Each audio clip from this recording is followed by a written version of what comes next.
this movie in our banner, Golden Turtle Entertainments, on the special occasion of Balakrishna Garu's birthday. Thank you so much, Suresh Garu, for your encouragement and support. And Jain sir, thank you so much for being here today. It's really pleasure meeting you, sir. A big thank you to Chandrabose Garu and Beams Garu for making this incredible song. It's going to be a big blast and fans are going to enjoy a lot. Thank you so much, sir. And thank you everyone to the press and media for coming here today. Thank you.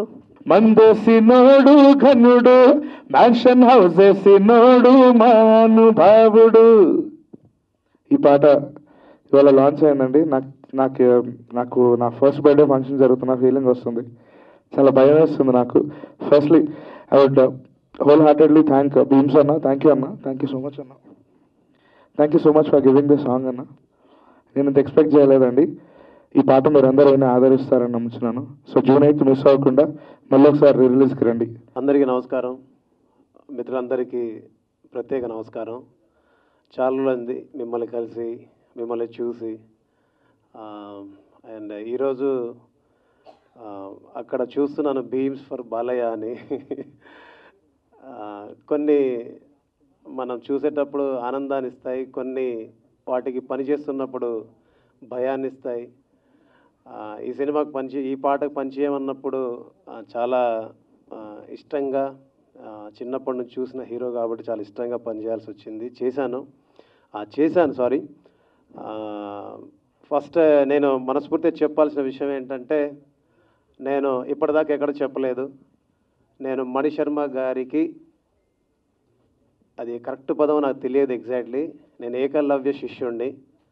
ఆయన studio ముందు ఒక చిన్న park ఉంటే ఆ పార్కులోనే తిరుగుతూ ఆయన కనబడితే చాలు చూడాలి, ఆయన ఒకసారి కలవాలనుకొని కొన్ని సంవత్సరాల పాటు అక్కడ నేను మాటుగా దాని ఏమంటారు అక్కడ వెయిట్ చేసి ఆయన సినిమాకి, ఆయన సంగీత దర్శకుతో ఒక్క పాటైనా రాయాలని ఎదురు చూసిన కొన్ని వందల మంది రచయితలు నేను ఒకడిని. బట్ నాకు ఆ అదృష్టం రాలేదు. కానీ ఆయన్ని చూసి పాటలు ఎలా చేయాలో నేర్చుకుని వచ్చిన వాడిని. ఈ పాట చేసినప్పుడు కావచ్చు, ఈ పాటకి మ్యూజిక్ ఇచ్చినప్పుడు కావచ్చు, ఆయన పూనరని చెప్పవచ్చు. ఆయన ఊహించుకొని, ఆయనను మనసులో పెట్టుకొని, ఆయనను ప్రేమిస్తూ చేశాను నేను. సో మణిశర్మ సార్, మీకు నా జీవితకాలం రుణపడి ఉంటాను. మీకెప్పుడు నా సాష్టాంగ నమస్కారాలు తెలియజేస్తూనే ఉంటాను. మీరు లేకుండా, మీ పాటలు లేకుండా నాలో ఇంత కమర్షియల్ పాటలు చేసే శక్తి వచ్చేది కాదు. మీ పాటల్ని చూసి నేర్చుకొని ఈరోజు ఇక్కడ నిలబడి మాట్లాడగలిగేంత ధైర్యాన్ని పొందాను, స్ఫూర్తిని పొందాను, గౌరవాన్ని పొందాను. సో మీ పాదాలకు నా నమస్కారం ఎప్పటికీ. ఇకపోతే గత కొన్ని సంవత్సరాలుగా ప్రయత్నం చేస్తూనే ఉన్నాను. పాట రాయరు. ఎన్నోసార్లు అడిగి చూశాను, బట్ అవ్వలేదు. ఎన్నోసార్లు ప్రయత్నం చేసి విఫలమయ్యాను. చివరికి ఆయన ఎట్లా ఒక పాట రాయరని తెలిసి, ఎందుకంటే ఆయనకున్న బిజీ స్కెడ్యూల్లో రాయరేమో అని నేనే భావించి పేపర్ బాయ్ అనే సినిమాలో ఆయన్ని సింగర్గా కూడా ఆగండి చెప్తాను. పేపర్ బాయ్ అనే సినిమాలో సింగర్గా కూడా పరిచయం చేశాను. కానీ దాని తర్వాత నేను కలిసి పనిచేయడానికి సరైన సమయం లేదని ఈ ప్రకృతి భావించి ఉంటుంది, సరైన సమయం రాలేదని ప్రజలు భావించి ఉంటారు. అందుకే సరైన సమయంలో సరైన వ్యక్తిని కలిసి పాట చేసే అవకాశం వస్తుందని మీరందరూ గట్టిగా కోరుకొని ఉంటారు. అందుకే ఇక్కడ ఆయన ముందు నిలబడే అర్హత, అవకాశం ఏదీ లేని ఒక సామాన్యుడు బీమ్స్ ఆయనతో కలిసి పనిచేసే అవకాశాన్ని పొందాడు. సో ఈ అవకాశం మీరందరిచ్చింది, మీరందరూ కోరుకున్నది. ఎందుకంటే నేను బలమైన ఒక సంకల్పాన్ని కలిగి ఉన్నాను. చంద్రబోస్ అనే పేరుని పలకడానికి కూడా సరితూగని ఒక బీమ్స్ చంద్రబోస్ సార్తో కలిసి పనిచేసే అవకాశాన్ని కల్పించినందుకు ఫస్ట్ బెల్లంకొండ సురేష్ సార్కి అండ్ గోల్డెన్ టర్టిల్ బ్యానర్కి అండ్ మీడియా ముఖంగా మీ అందరికీ, ప్రజలందరికీ నా 25 సంవత్సరాల కష్టానికి, నాతో పాటు కలిసి ప్రయాణం చేస్తున్న 25 ఏళ్ల పాటకి నేను మనస్ఫూర్తిగా దానికి దక్కిన గౌరవంగా నేను భావిస్తున్నాను. సార్, నా ప్రేమను చెప్పడానికి మాట్లాడదామంటే మీరే పాటలు రాస్తారు, మీరే మాటలు రాస్తారు. నా ఇష్టాన్ని తెలపడానికి, గట్టిగా చెప్పడానికి ప్రయత్నం చేద్దామంటే మీ ముందు నిలబడి మాట్లాడడానికి భయంగా ఉంటుంది. ఎందుకు ఇవన్నీ చెప్తున్నానంటే, నన్ను ఓయ్ రాజు కన్నుల్లో నువ్వే, ఓయ్ రాజు గుండెల్లో నువ్వే, ఓయ్ రాజు నిన్ను చూడకుంటే మనసాగదయ్యో, ఏ మంత్రమేసావయ్యో అని 2003లో నేను పాట రాస్తే దాన్ని గుర్తుపెట్టుకొని ప్రశంసించి నువ్వు జీవితంలో పైకొస్తావని చెప్పిన వ్యక్తి.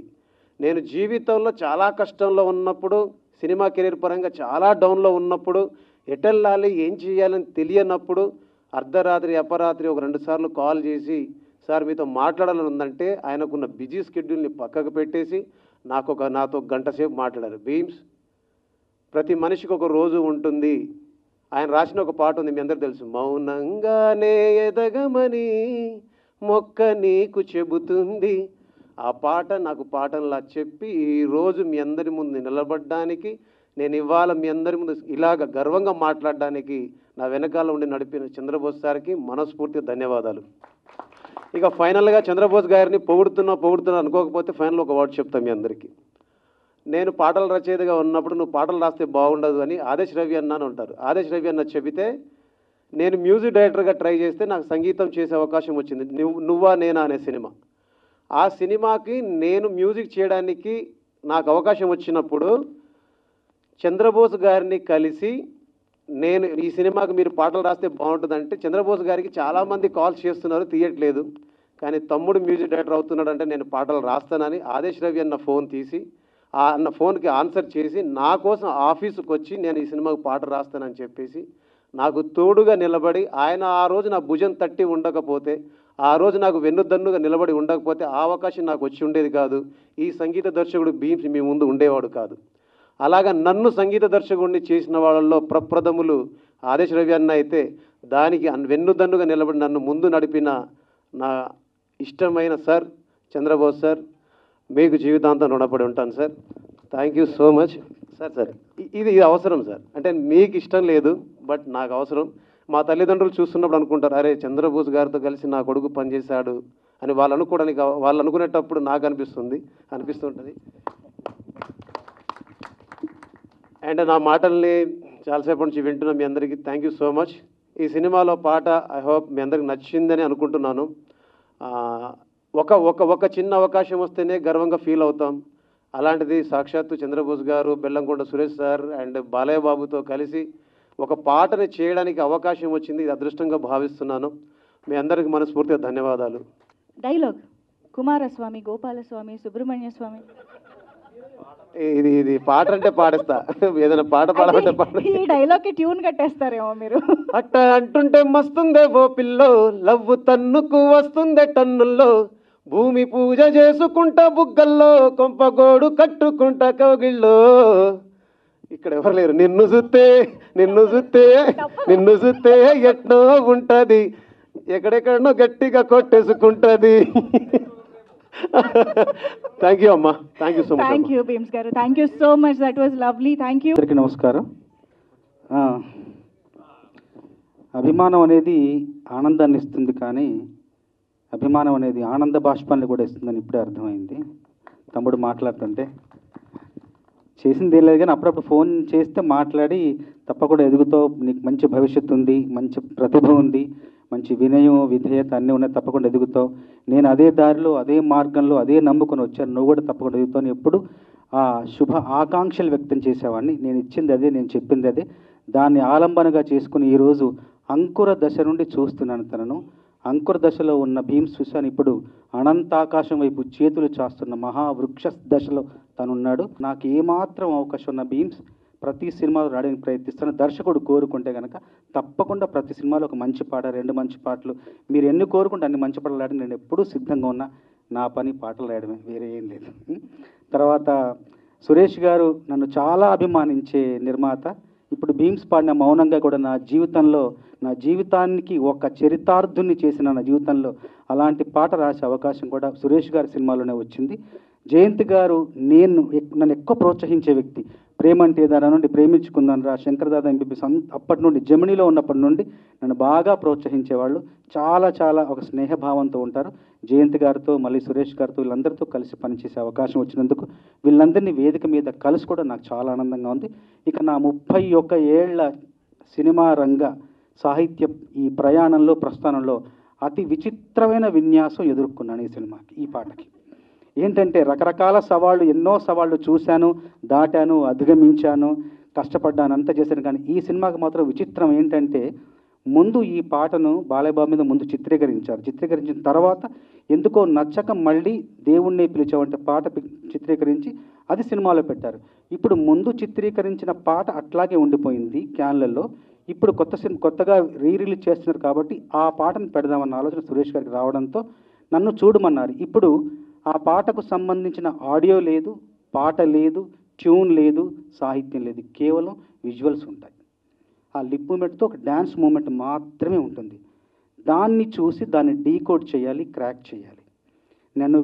నన్ను పిలిచారు ఆఫీస్కి. వెళ్ళగానే చూడగానే ముందు ఇది చాలా అసాధ్యం, ఇంకా క్లిష్టం, ఇంకా ఇది అవ్వదు అనుకున్నా. కానీ మళ్ళీ ఒకసారి ఆలోచించి చేద్దాం చేస్తే ఒక చరిత్రగా మనం చెప్పుకోవచ్చు, మిగిలిపోతుంది మన జీవితంలో అత్యంత ఒక మధురమైన ఘటనగా మిగిలిపోతుందని ఆలోచించి ముందు చాలా జాగ్రత్తగా ఒక గంటన్నర అసలు తాళం ఏంటి, లయ ఏంటి, ఏ టెంపోలో ఉందని దాన్ని మాత్రమే డీకోడ్ చేసుకుంటూ వచ్చి ఈ టెంపోలో ఉంది, ఈ లయలో ఉంది, ఈ తాళంలో. తర్వాత మళ్ళీ ఒక రోజంతా కూర్చుని ఏం రాస్తే బాగుంటుందని చెప్పేసి సురేష్ గారి ఎగ్జిక్యూటివ్ ప్రొడ్యూసర్కి మన వంశీ అని ఉన్నాడు, ఆ వంశీ గారితో కూర్చొని మేము ఇద్దరం డిస్కస్ చేస్తూ కార్లో వెళుతూ మ్యాన్షన్ హౌస్ని పట్టుకొస్తే బాగుంటుంది, బాలయ్య బాబు జీవితంలో ఇది చాలా ప్రచారం పొందింది కాబట్టి అని ఆలోచిస్తూ అప్పుడు కారులో చెప్పాను, మంచినీళ్ళు తాగినోడు మామూలోడు, మజ్జిగ తాగినోడు మంచోడు, మందేసినోడు ఘనుడు, మ్యాన్షన్ హౌస్ ఇసినోడు మహానుభావుడని కారులో చెప్పి వెంటనే సురేష్ గారు చెప్పగానే చాలా బాగుంది, చాలామంది ఇంకా ప్రొసీడ్ అవ్వండి అని చెప్పారు.